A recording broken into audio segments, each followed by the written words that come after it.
जिस दिन मैं जेल से निकला, पूरी दुनिया ने मुझसे मुंह फेर लिया। सिर्फ वो लड़की बारिश में खड़ी थी, मुझे देखा और पूछा, क्या तुम मुझसे शादी करोगे? मुझे लगता था वो सिर्फ तरस खा रही है, लेकिन जब वो चली गई तब जाकर समझा, जो मुझसे सबसे ज्यादा प्यार करता था उसी को मैंने सबसे ज्यादा तकलीफ दी, और सबसे बुरे वक्त में। सब कहते थे कि लियू रु यान ने मुझसे शादी सिर्फ इसलिए की वो एन बाई दा को जेलस करना चाहती थी, लेकिन एक्सीडेंट में उसके जाने के बाद उसने अपनी पूरी प्रॉपर्टी मुझे दे दी और एक वॉइस रिकॉर्डर भी। मैंने उसे प्ले किया तो एक मीठी और गहरी आवाज सुनाई दी, अनयान, क्या तुम मुझे थोड़ा पसंद कर सकते हो? इतने सालों बाद आखिरकार मैं समझ पाया जो वो अपने अंदर छुपाए रखी थी, एक गहरा और बेहतरीन प्यार। एक सपने जैसी हालत में जब आंखें खुली, मैं फिर से जी उठा था। मैडम ड्वान मेरे हाथ मजबूती से पकड़े कह रही थी, अनयान, क्या तू अपने छोटे भाई की जगह जेल जाएगा? 16 साल से पहले मैं एन फैमिली का एक प्राउड और नवाबी लड़का था, माँ का प्यारा, बड़ी बहन का चमचा, बिना किसी टेंशन के जिंदगी गुजारता था, जब तक एक दिन ऐसा ना आया। अंकल बायडा डीएनए टेस्ट लेकर दरवाजे पर पहुंचा, तब पता चला कि नर्स ने बचपन में बच्चे बदल दिए थे। वो ही एन फैमिली का असली बेटा था।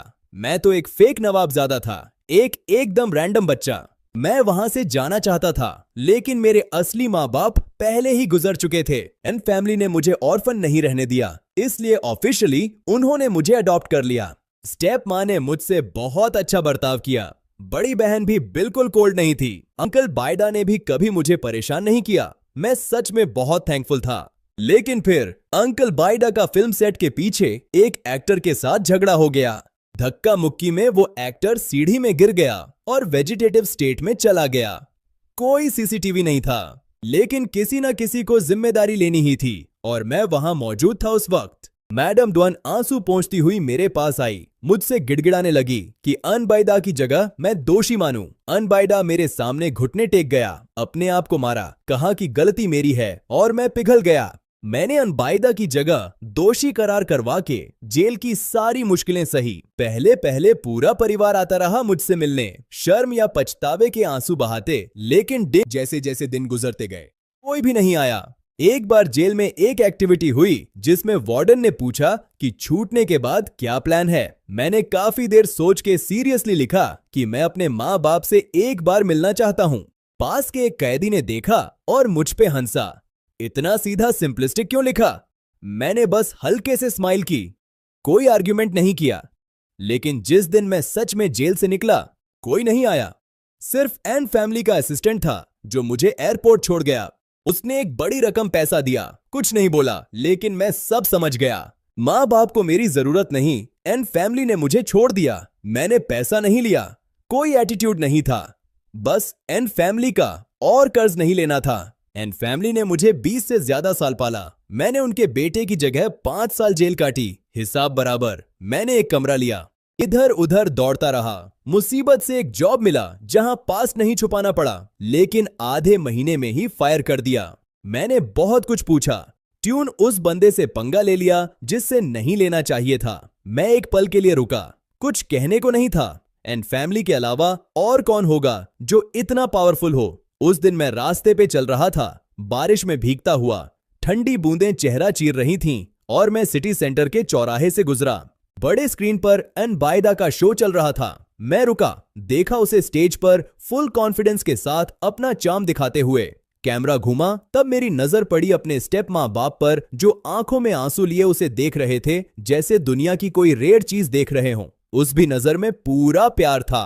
ना जाने क्यों अचानक याद आया पहली मुलाकात जेल में, जब स्टेप माँ ने देखा कि मैं कितना दुबला हो गया था।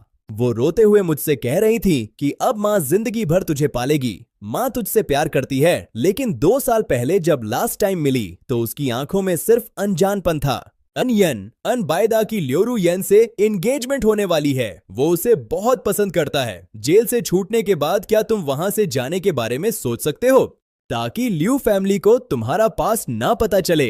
लियू रुयान, लियू फैमिली की बड़ी बेटी। जेल में भी टीवी था, कभी कभी अनबाइदा और लियू रुयान के समुद्र जैसी मोहब्बत के बारे में सुनने को मिलता। लोग कहते थे लियू रुयान एक फेमस सोशलाइट थी, लेकिन अनबाइदा की वजह से उसने एंटरटेनमेंट इंडस्ट्री ज्वाइन की, जिस इंडस्ट्री से वो पहले नफरत करती थी। खुद अवार्ड दिया उसे, रास्ता बनाया उसकी करियर के लिए, कनेक्शंस दिए। कभी कभी मुझे अनबाइदा से जेलसी भी होती थी। जेलस इसलिए कि उसके पास लविंग माँ बाप थे, केयरिंग गर्लफ्रेंड थी। सिर्फ कुछ सालों में उसके पास करियर भी था, प्यार भी, और मेरे पास ना माँ बाप, ना करियर, ना कोई अपना, कोई भी नहीं था जो मेरी परवाह करता। रही बात लियू रुयान की, बाद में मेरी कहानी असलियत में एक सरप्राइज थी। फायर होने के बाद मैं अपने गांव वापस आया, एक रेस्टोरेंट में वेटर की जॉब की। काफी बिजी रहता था, पता नहीं उसने कहां से खबर लगी। जब उसे मिला, मैं गेस्ट को बियर सर्व कर रहा था। एक नशे में आदमी फीमेल बॉस के साथ बुरा बर्ताव कर रहा था। मैंने हाथ उठाया और एक बार जोर से मारा। उस बंदे ने मुझे वापस पुश किया, एक किक मारी और मैं जमीन पर गिर गया। बियर और खाना मुझ पे बिक गया और मैं दर्द में था। तब भी उसकी नीयत थोड़ी नहीं, गाली देते हुए और हाथ उठाने वाला था। लेकिन अगला पल सब आवाजें बंद हो गईं। मैंने आंखें खोलीं तो लियू रुयान की नजर मेरी नजर से मिली। आंखें तारों जैसी चमकीली थीं। उसने हल्का सा स्माइल किया, लेकिन थोड़ा बनावटी लगा। भाई, तुम इतना गिरा हुआ हाल में हो चुके हो? मैं खड़ा हुआ, कपड़ों से खाने के टुकड़े झाड़ते हुए, एक नॉट की और उससे आगे निकलते हुए 2 कदम ही लिए थे। तब पीछे से उसकी आवाज सुनाई दी, अनयान। मुझे मुड़ना नहीं था। तुम्हारा ये हाल देख के और मुझे चिढ़ाना चाहती हो? क्या तू पागल है? लियू रुयान ने सीरियसली मुझे ऑब्जर्व किया। मेरी आंखें डार्क हो गईं। कोई इमोशन नहीं दिख रहा था, लेकिन जब बोलना शुरू किया तो सीधा दिल की बात निकली। मुझे अनबाइदा, मेरे स्टेप भाई ने दिल तोड़ के रख दिया। मूड बिल्कुल ठीक नहीं है और तुम्हारा हाल देखो, एंड फैमिली ने तुम्हें इतना कुछ करने पर मजबूर किया। हम दोनों विक्टिम हैं, एक ही टीम। वैसे भी अभी तुम्हारे पास कुछ भी तो है नहीं, मजाक बनाना ज्यादा कॉस्टली भी नहीं है। डर किस बात का? मैंने थोड़ा सोचा, कुछ नहीं बोला। वो चुप रही मेरा वेट करते हुए। तब एक ठंडी हवा आई, मैं थोड़ा कांप उठा। लियू रुयान ने अपना custom stitched high and jacket मुझे पहना दिया। उसकी सांस में हल्की सी खुशबू थी जो मुझे महसूस हुई। बाद में जब हमारे एंगेजमेंट की खबर बाहर आई एलीट सर्कल्स में, तो जैसे भूकंप आ गया। सब बोलने लगे कि लियू रुयान ने मुझसे शादी सिर्फ अनबाइदा के लिए एक फाइनल गुड बाय की वजह से की। वेडिंग में जब लियू रुयान ने हाँ कही, मेरी नजर अनबाइदा पर गई, जो ऑडियंस में बैठ के आंसू रहा था। फिर वहां से भाग गया। मैं सामने लियू रुयान को देखता रहा, लेकिन उसने एक बार भी अनबाइदा की तरफ नहीं देखा। जैसे कभी प्यार ही नहीं किया था, जैसे कुछ मैटर ही नहीं करता। शादी के बाद लियू रुयान मुझसे बहुत अच्छा बर्ताव करती थी। उसने मुझे पर्सनल असिस्टेंट की जॉब दिला दी। हम साथ साथ रहते थे, जैसे छाया के साथ। मैंने पूछा, क्यों? उसने मिस्चिवस स्माइल के साथ कहा, मैं एक बड़े आम को अकेले घर में नहीं छोड़ सकती। कोई चुरा ले गया तो? इतना ऑनेस्ट एक बंदा हाथ से निकल गया तो बड़ा घाटा होगा। मुझे उसकी बकवास पे हंसना आया। डिबेट करना भी ठीक नहीं लगा। जेल के वो साल बहुत मुश्किल थे। मेरा बॉडी इतना कुछ झेल नहीं सकता था। नॉर्मल इंसान को जो सिर्फ नॉर्मल जुकाम होता, मुझे अगर खांसी आती तो पूरा फीवर आ जाता। फिर लियू रुयान एक बड़े स्पेशलिस्ट डॉक्टर को लेकर आई। थोड़ी हेल्थ इंप्रूव हुई। ठीक होने के बाद उसने मेरा हाथ थामते हुए धीरे से बुलाया, एनयान, मैं तुम्हें खरीद चुकी हूं। तुम्हारी जान मेरी है, मुझसे पहले मत मरना। जानता था वो बातें बचकानी थीं, लेकिन उसकी आंखों में जो एक छोटी सी दर्द की चमक थी, देख के फिर भी मैंने हाँ की। कब से ये आदत थी कि ज्यादा सवाल नहीं करता था और कुछ एक्सप्लेन भी नहीं करता था। जिंदगी ऐसे ही चल रही थी, बिना किसी ज्यादा झंझट के। लेकिन एंड में वादा तोड़ने वाला मैं नहीं था। वादा तोड़ा लियू रुयान ने। सर, लियू मैडम कल रात 4 बजे 10 मिनट पर एक सीरियस रोड एक्सीडेंट में गुजर गईं। पूरी कोशिश की डॉक्टर लोग ने। अफसोस है, प्लीज अपना दर्द संभालो, रूम खोला जा सकता है अब। लियू फैमिली के माँ बाप रो रो के बेहोश हो गए। लियू रुयान का अंतिम संस्कार मैंने खुद मैनेज किया। 5 साल शादी के बाद भी बहुत लोग हमारी मैरिज के बारे में नेगेटिव थे। अनबाइदा तो और ज्यादा नफरत करने लगा, बस मेरा मजाक उड़ाने का इंतजार करता। जब लियू फैमिली के माँ बाप लौट गए, उनके हाव भाव में पहली सी एनर्जी नहीं थी। एक हफ्ते बाद लियू रुयान के लॉयर ने सारी प्रॉपर्टी का डॉक्यूमेंट लेकर आया। जाते वक्त उसने मुझे एक वॉइस रिकॉर्डर दिया। ये लियू मैडम की यादों की चीज है, इसे रिकवर किया गया, सोचा आपको जरूरत होगी। विल में लियू रुयान ने अपनी पूरी प्रॉपर्टी और शेयर्स मुझे दे दिए थे। मैंने वॉइस रिकॉर्डर प्ले किया, लियू रुयान की मीठी आवाज गूंजी। बिल्कुल, जो मैं तुम्हें दे रही हूं कभी एन बाइडा से बदला लेने की वजह से नहीं था। वो सच था। मैं थोड़ा शॉक था, लेकिन दिल एकदम काम था, जैसे पहले से अंदाजा था। शायद तुम भूल गए हो, हम बहुत पहले से एक दूसरे को जानते हैं। तब जब तुम सीनियर थे, स्कूल का मोस्ट पॉपुलर क्रश, टीचर्स का फेवरेट। मेरा टीचर भी हमेशा तुम्हारा जिक्र करता था। तुम्हारे टीचर से बात करने के बाद वो हमेशा इरिटेट होकर मुझसे कहता था, लियू रुयान, अब क्लास खत्म हो गई, अपने टीचर से थोड़ी दूर रहो। मुझे हंसी आ गई, लेकिन अगला ही पल वो स्माइल गुम हो गई। उस वक्त तुम मुझे बहुत पसंद थे, लेकिन सामने आने की हिम्मत नहीं थी, कुछ शर्म सी थी। हे। लेकिन फिर तुम जेल चले गए उस छोटे से केस में। मैंने बहुत इन्वेस्टिगेट करने की कोशिश की, लेकिन अफसोस एन फैमिली ने सारे सबूत मिटा दिए थे। तो मैंने एन बाइडा को टारगेट किया। लियू रुयान और एन बाइडा का रोमांस, जिस लव स्टोरी की सब चर्चा करते थे, वो सिर्फ एक बहाना था असली सच्चाई जानने का। लेकिन लियू रुयान को नहीं पता था कि एन बाइडा का मुंह कितना सील्ड था। फिर भी आखिर में उसने एक क्लू निकाल ही लिया। मुझे याद आया, शादी से पहले एक दिन लियू रुयान बहुत एक्साइटेड होकर पूछा था, आनयान, क्या तुम रिवेंज लेना चाहते हो? मैंने सर हिलाया, नहीं चाहिए। सब खत्म हो गया। इतने सालों बाद आखिरकार समझ आया कि उस दिन वो सच पकड़ चुकी थी। उसने मेरे लिए सच्चाई इन्वेस्टिगेट की और फिर मेरे लिए ही छुपाए रखी। सब कुछ मेरे लिए था। दिल के अंदर एक अंधेरी लहर उठा। वैसे बात करते हैं, उसने सबको बेवकूफ बनाया, मुझे भी इंक्लूड करके। तो उसकी एक्टिंग स्किल्स तो पक्का कमाल की रही होंगी। क्या तुम जानते हो, जब वो तुमसे मिलने आई और शादी के लिए कहा, उस वक्त तुम्हारी आंखें कितनी मोहब्बत से भरी थीं? छोड़ो, मैं ज्यादा बोल रही हूं। एक्चुअली मुझे एक सवाल पूछना था। अनयन, क्या तुम मुझे थोड़ा पसंद कर सकते हो? इस लाइफ में शायद मैं जवाब सुन नहीं पाऊंगी, तो अगली लाइफ में जब मैं तुम्हारे पास आऊं तब मुझे बता देना। उसके आखिरी अल्फाज मैंने ध्यान से सुने। मैं सच में बहुत बहुत तुम्हें पसंद करती हूँ। काफी वक्त से दबाए गए जज्बात एक पल में टूट गए। आंसू एक के बाद एक गिरते रहे। आज जाकर लियू रुयान का प्यार समझ आया। एक ऐसा प्यार जो इंटेंस भी था और छुपा भी, लेकिन शायद अब बहुत देर हो चुकी थी। हॉल में उजाड़ कमरे में टेबल पर व्हाइट लिली के फूल रखे थे, जो लियू रुयान कुछ दिन पहले लाई थी। मुझे हमेशा लिली पसंद थी, तो वो उन्हें बहुत प्यार से मेरे लिए लेकर आई थी। अनयान, खुशबू आई ना? मैंने खुद हर एक फूल चूज किया था। अब से घर के सारे फूल मैं ही संभालूंगी। हाँ, बहुत अच्छी खुशबू है। तब उसकी आंखों में एक स्पार्कलिंग मुस्कान थी, सितारों जैसी। मैं एक भी ना कैसे कह सकता था, लेकिन जिसने वादा किया था उसने धोखा दिया। वो मुझसे पहले चली गई, अपने साथ लिली के फूलों की जिंदगी भी ले गई। चांदनी खिड़की से आके मुझ पर पड़ी। मैंने हाथ बढ़ाया, लेकिन सिर्फ हड्डी के अंदर तक ठंड ही महसूस हुई। मैंने लॉयर चेन को बुलाया। चेन साहब, लियू रुयान की पूरी प्रॉपर्टी किसी अच्छे एनजीओ को डोनेट कर दो। मैं उसका कुछ लेना नहीं चाहता। अन साहब, क्या आपने कभी लियू मैडम से प्यार किया था? मैं बस मुस्कुराया, लेकिन जवाब नहीं दिया। मैं एक धुंध में जीने लगा। पता नहीं कितने महीने निकल गए। बस याद है, एक दिन बहुत बीमार पड़ा, हॉस्पिटल बेड पर था, छत को देख रहा था, और याद आया जब लॉयर चेन ने पूछा था, क्या मैं लियू रुयान से प्यार करता था? हाँ, हमेशा बहुत ज्यादा प्यार करता था। एक झोलसी हालत में होश धीरे धीरे डूबने लगा। जब दोबारा आंखें खोली, मैडम डुआन मेरे हाथ मजबूती से पकड़े थी। अनयन, माँ तुमसे गुजारिश करती है, अपने छोटे भाई की जगह जेल जाओ। छोटा है वो, जेल कैसे जाएगा? मुझे पता है मेरी गलती है, मैंने जानबूझ के नहीं किया। मैं जेल नहीं जाना चाहता। मैं एक बड़ा स्टार हूं, जेल गया तो पूरी लाइफ खत्म हो जाएगी। अनबैदा जमीन पर गिर गया, सर जमीन से रगड़ा। स्टेप डैड ने उसे कस के पकड़ा। बेटा, सब ठीक हो जाएगा। स्टेप माँ मेरा हाथ छोड़ नहीं रही थी। उसकी आंखों में आंसू थे, आवाज रुंधी थी, लेकिन बिल्कुल सीरियस, लेकिन बिल्कुल पक्की बात थी। अनयन, क्या तू अपने छोटे भाई की जगह जेल जाएगा? मैं चुप स्टेप माँ को देख रहा था, जो शैतान जैसी लग रही थी। वहां कोई सीसीटीवी नहीं था, सिर्फ तुम और बाइडा थे वहां। बस इतना मान लो कि तुमने एक्सीडेंटली उस एक्टर को, पुलिस कुछ भी नहीं पकड़ पाएगी। अनयन, टेंशन मत लो, जेल जाने के बाद माँ सब संभाल लेगी, सब कुछ सॉर्ट हो जाएगा।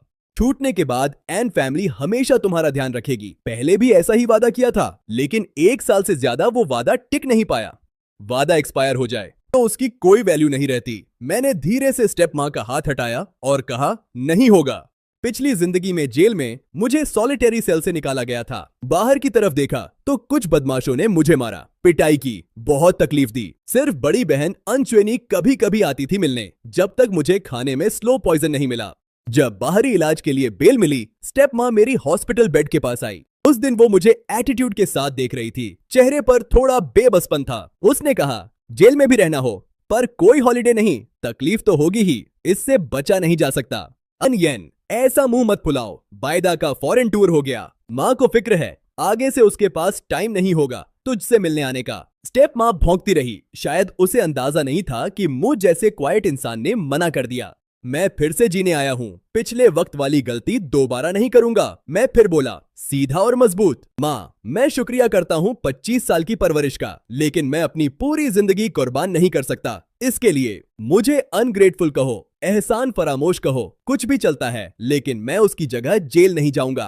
अनयन, मेरी रिफ्यूजल से स्टेप डैड का गुस्सा आसमान पर पहुंच गया। इतने सालों एंड फैमिली ने इतना सब दिया और तुम थोड़ी सी सैक्रिफाइस भी नहीं कर सकते। स्टेप माँ और अनबाइदा दोनों तरस तरस के रोने लगे, लेकिन जब देखा कि मैं टिक नहीं रहा तो मुझे कहीं भाग ना जाऊं, इसलिए अंदर बंद कर दिया। बड़ी बहन एनच्वेनी शुरू से आखिर तक चुप रही, बिल्कुल पिछली जिंदगी की तरह।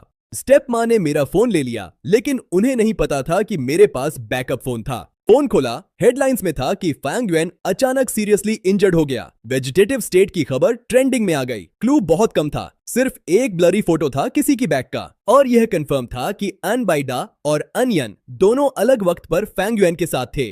पुलिस रास्ते में ही होगी। मैंने बैकअप फोन उठाया, ऑलमोस्ट एक नंबर डायल कर लिया। उस फेमिलियर नंबर को देख के रुका, मेरा हाथ कांपा, लेकिन कॉल नहीं किया। ना जाने क्यों दिल में एक डर था कि दूसरी तरफ वही इंसान नहीं होगी। डर था कि सपना टूट जाएगा और फिर उससे मिलना नहीं होगा। उठा के पर्दा हटाया, गर्म धूप अंदर आ गई। थोड़ी सी ठंड भी थी। मेरी नजर पुलिस पर पड़ी जो बाहर खड़ी थी। स्टेप डैड की जर भरी निगाह भी मेरी तरफ थी। मैंने लियू रु यान को एक शॉर्ट मैसेज भेजा। पिछली जिंदगी में लियू रु यान ने मुझे बचाया था, इस जिंदगी में मैं खुद को बचाऊंगा। फिर एक सीधे और इज्जत के साथ लियू रु यान के पास जाऊंगा। मैडम, प्लीज एक बार कंफर्म करें, उस वक्त आप कहां थी जब यह सब हुआ? पुलिस की पूछताछ का सामना करते हुए मैंने मैडम डुआन की आंख में डेस्परेशन देखी। पिछली लाइफ में केस इसलिए सॉल्व हुआ क्योंकि मैंने खुद दोषी माना था और खुद ही एविडेंस भी दिया था, लेकिन इस जिंदगी में यह नादानी नहीं करूंगा। 25 साल का एहसान पिछली लाइफ में ही पे बैक हो चुका था। नफरत नहीं करना, बस इतना काफी था। मेरी काम डिमीनर ने अनबाइदा को और ज्यादा पैनिक में डाल दिया। जब अनबाइदा को लेकर जाने लगे, मैडम डुआन चिल्ला के रोने लगी, यह कैसे हो सकता है? इसे छोड़ो, मेरे बेटे को छोड़ो। स्टेप डैड का चेहरा डार्क हो गया। कभी कभी मेरी तरफ ऐसा देखा जैसे कोई दुश्मन हो, जैसे मुझे 100 टुकड़ों में काटना चाहता हो। हमें उसे स्टेशन ले जाना है। बेटा मत डर, माँ कुछ करती है। तब एनच्वेनी आगे आई। अनयन, एन फैमिली में अब तुम्हारे लिए जगह नहीं, यहां से चले जाओ। बहन मुझे छोड़ रही थी। एनच्वेनी थोड़ी देर के लिए रुकी, कुछ नहीं बोला, चुप रही। अनयन, तुम भी तो मेरा छोटा भाई हो। यह बात पिछली जिंदगी में भी उसने कही थी। उसने मुझे समझाया था, दोषी मत मानो। मैंने पूछा क्यों? वो झुक के देख रही थी, आंखें बारिश जैसी थीं, जेंटल भी और सैड भी। लेकिन पिछली जिंदगी में मैंने उसकी बात नहीं मानी। इस बार मैं सुनता हूं। स्टेप माँ बाप अब दिल से नफरत करते हैं मुझसे। रहना ठीक नहीं, अपना ख्याल रखना भाई। अनयन, अपनी जिंदगी सही से जियो। सामान उठा के मैं इन फैमिली से दूर चला गया। पलों से भरी एक सड़क पर चल रहा था। आगे देख रहा था, हवा चलती थी, पत्ते उड़ाती थी। उस वक्त धूप ने मुझे गर्म महसूस कराया। उसी वक्त एक आकार मेरे सामने आ गया। अनयन, कहां जाओगे? मैं एक पल के लिए ठहर गया। हाँ, सामने वाली औरत लियू रु यान ही थी। ज्यादा सही कहूंगा, एक काफी यंगर लियू रु यान। लेकिन पुरानी यादें दिमाग में तीर की तरह गुजर गईं। उस पल दिल धक धक करने लगा। आंखें उससे हटा नहीं पा रहा था, एक पल के लिए भी। इतने बड़े मर्द होकर रो क्यों रहे हो? कुछ हुआ क्या? मैं रो रहा हूं? क्यों रो रहा हूं? अभी तो उसे दोबारा देखा है। खुश होना चाहिए था मुझे, लेकिन जितना दबाए था दिल में, सब आंसू बन के निकल गया। अंदर से हवा की तरह निकल आया। आंसू रुके ही नहीं। लियू रु यान की नजर मेरी फनली पर पड़ी कुछ पल के लिए। फिर उसने बोलना शुरू किया, अनयान, घर से भाग रहे हो? मैंने मजाक में कहा, हां, अभी घर छोड़ के जा रहा हूं। क्या तुम कुछ दिन शेल्टर दोगे?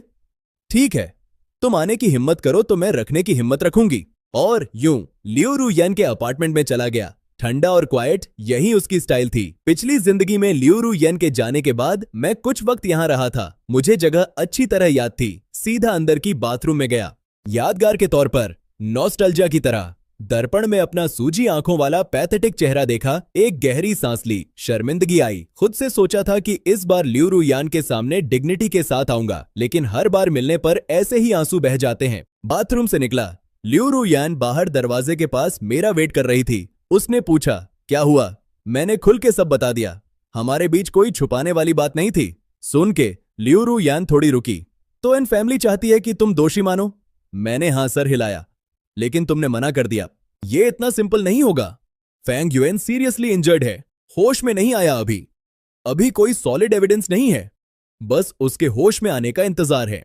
एन बैदा पे पुलिस का शक तो बहुत बड़ा है, लेकिन इसका मतलब ये नहीं कि तुम पर भी शक नहीं। जैसे जैसे वो बात करती रही, उसका चेहरा सीरियस होता गया। मैंने बात बीच में काट ली। लियू रु येन, मुझे थोड़ी भूख लग रही है, कुछ बनाओ यार। मेरी आंखें बिल्कुल चिल थीं, कोई टेंशन नहीं। उसने एक हेल्पलेस सांस ली। ठीक है, मैं बना लेती हूँ। थोड़ा रुको। मैंने हाँ किया। पिछली जिंदगी में मुझे स्टमक इश्यूज था। लियू रु यान ने खास डॉक्टर से हेल्थी खाना बनाना सीखा था। रोज खुद बनाती थी। उसके हाथ का जायका बहुत अच्छा था। मैं सोचता था वो पहले से जानती है बनाना। तब एकदम गोलियों की तरह बनी नूडल्स के साथ आई। तब पता चला लियू रु यान एक बड़ी नवाब थी। पहले तो बस लोग उसे सर्व करते थे। शुरुआत में कैसे कुक कर सकती? उसने सब सिर्फ मेरे लिए सीखा था, हमेशा मेरे लिए। मैंने उठाया और एक बाइट ली। लियू रु यान एक्सपेक्टेंट नजरों से देख रही थी। आंखें छोटे तारों जैसी थीं, अजीब सुंदर, वैसे ही जैसे उस औरत की जो याद में हंसी के साथ पूछ रही थी, क्या मैं उसे पसंद करता हूं? मैंने सर झुका के इमोशंस दबाए और साफ जवाब दिया, बहुत टेस्टी है, बस थोड़ा नमकीन है। मुझे बहुत पसंद आया। मेरे नमकीन कहने की वजह से आखिर में वो नूडल्स डस्टबिन में गई। उसने खुद खाया, फिर अगली ही सेकंड में वो भी डस्टबिन में। सच में कुछ हुआ? मैं खाना नहीं बना सकती, लेकिन इतना बुरा भी नहीं था। हाँ, कोई बात नहीं, आगे से तुम कितना भी टेस्टी बनाओगे। क्यों? क्योंकि तुम फ्यूचर में मेरे एक और सिर्फ मेरे ही गेस्ट हो। एन येन, मैं तुम्हारा क्या हूं? क्या गर्लफ्रेंड? सबसे ज्यादा चाहने वाली हूं। मैं सोचता था लियू रु यान थोड़ा ऑकवर्ड होगी या आईब्राउज उठा के सवाल करती, लेकिन उसने बस थोड़ा आंखें मुस्कुराई। आंखें आर्क्ड हो गईं, होंठ हल्के से, और उसकी नॉर्मल अलूफ वाइब गायब हो गई पूरे दिल से। मैं लियू रु यान के घर में 5 हफ्ते रहता रहा। सबसे अच्छी बात थी उसका घर आना, वेट करना।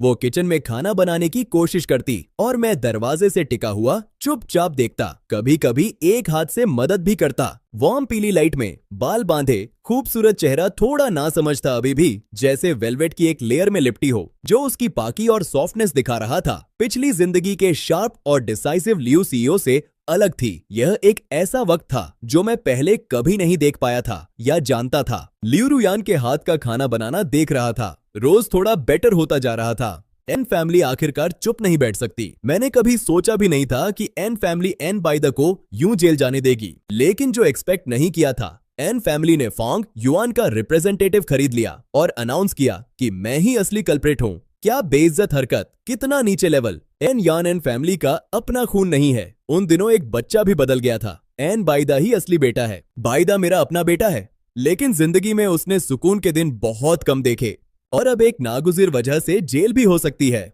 एन यान, मैं सच में तुमसे बहुत डिसअपॉइंटेड हूं। माँ, आप दुखी मत हो। भाई ने एक पल की भूल में यह सब किया। अगर उसकी जगह मैं सजा ले सकूं, खुशी से लूंगा। बस एक शर्त, वो आगे से आपका ख्याल रखे। जो गलत करे उसे सजा मिलनी चाहिए। जो चीज तुम्हारी नहीं, उसके लिए कुछ छोड़ने की जरूरत नहीं। मैं समझा। सर उठा भाई। एन बाइदा, उनका सामना करो, डरो मत। एन यान, एन फैमिली ने तुम्हें इतने सालों पाला। उम्मीद है तुम अपने भाई की गलती की जिम्मेदारी उठाओगे। वीडियो कहां से लीक हुआ? ऑनलाइन मेरे ऊपर क्रिटिसिज्म की लहर आ गई।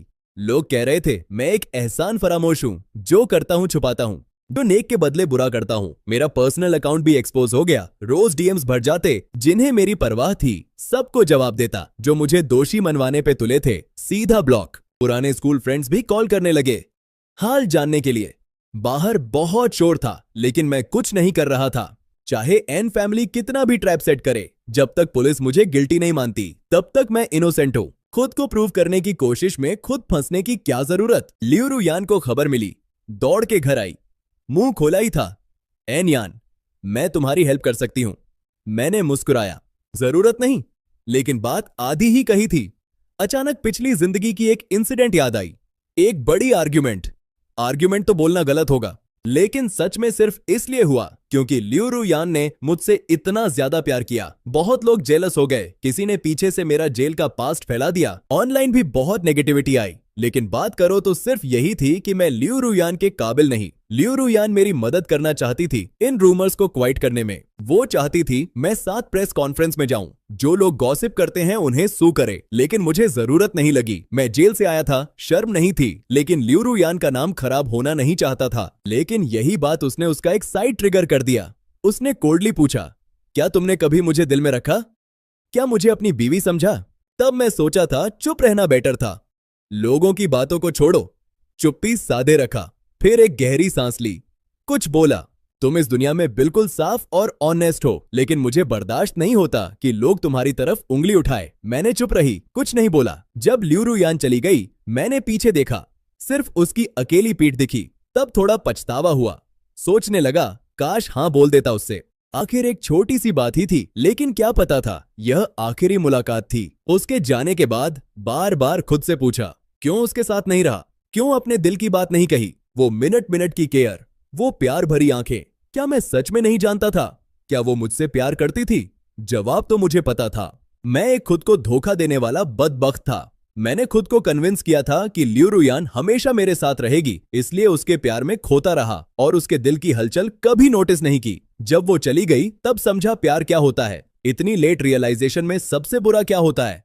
कह नहीं पाए, पास नहीं आ पाए और फिर पूरी तरह खो दिया। एक और मौका मिला जिंदगी का, तो लगता है ऊपर से मौका मिला वो कमी पूरी करने का। मैंने लियू रुयान को कस के पकड़ा, धीरे से सांस लेता हुआ बोला, ठीक है, मेरी मदद करो। उस पर नजर थी, दिल में एक घुमन सी थी, पिछली जिंदगी की धुंधली यादें और वो शर्मिंदा लेकिन गहरा इकरार जो रिकॉर्डिंग में सुना। दोनों आपस में घुल मिल रहे थे। दिल एक साथ दर्द भी कर रहा था और मिठास भी फील हो रही थी। मुस्कुराया, लेकिन कुछ कड़वा नहीं था। बिल्कुल राहत मिली, जैसे बोझ हट गया और भरोसा भी था।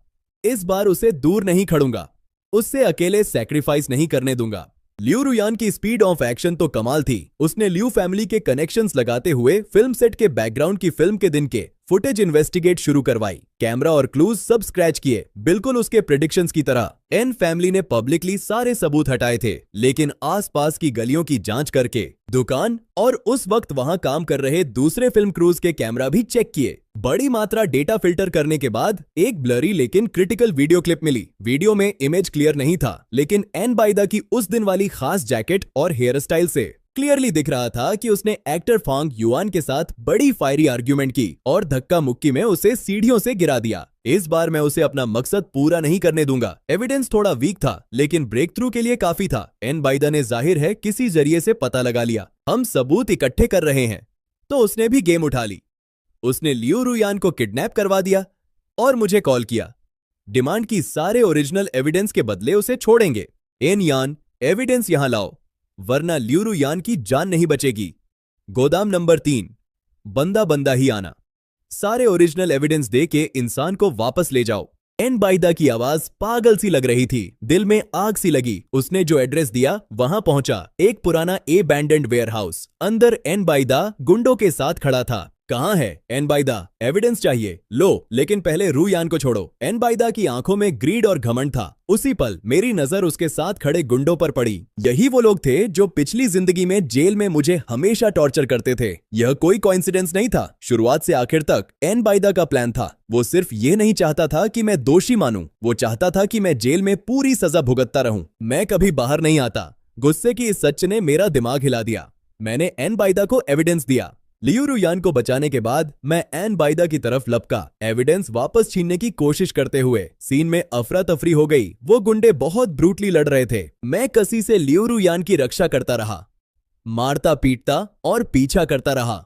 झंझट में लियू रुयान की जगह एक चाकू मुझे लगा। पीठ में आग सी जलती रही, लेकिन आखिरकार उसे भी उस वेयरहाउस से निकाला। एविडेंस भी ले लिया। एक बार वो एविडेंस एन बाइदा ने फिर से ले लिया। वो खुशखुशी में हंसा और अपने चमचों के साथ भाग गया। उसने सोचा सबूत खत्म करके चैन की नींद सो सकता है। दर्द लग रहा है तो बोलो, अंदर ना दबाओ। ठीक हूं, अभी से बहुत बुरा हुआ है। आगे से इतना रिस्क मत लेना, मुझसे प्रॉमिस करो। अभी जब एन बाइदा सोच रहा था कि सब सेटल्ड है और प्रेस कॉन्फ्रेंस करके गलतफहमी साफ करने वाला था, तब फांग युआन होश में आ गया। उसने कहा कि तेरी वजह से गिरा। पुलिस अब रास्ते में थी। हॉस्पिटल से एक शॉकिंग खबर आई।